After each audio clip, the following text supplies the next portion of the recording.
স্থানটি আমাদের জাজিরা উপজেলার ঢালিকান্দি। এখানে সমস্ত জায়গায় পাকা রোড, ব্রিজ আছে, যাতায়াত ব্যবস্থা খুবই ভালো। তবে এই একটা স্থানে আপনার পারাপারের জন্য কোনো রাস্তা নেই, কালভার্ট নেই, ব্রিজ নেই। এখানে শুধু ওই যে দূরের গ্রামটি গাছগুলো দেখতে পাচ্ছেন, ভিটার মতো মনে হচ্ছে, এখানে আসলে একটি গ্রাম। ঢালিকান্দির মধ্যে পড়েছে গ্রামটি। গ্রামের সমস্ত লোকের যাতায়াতের একমাত্র এই অবলম্বন হচ্ছে এই বাঁশের সাঁকোটি।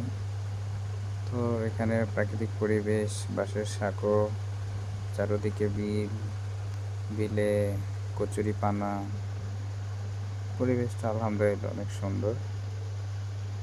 আপনার এখানে আসলে প্রাকৃতিক পরিবেশে আপনার মন ভালো হয়ে যাবে, আপনি মুগ্ধ হতে বাধ্য। ধন্যবাদ সকলকে।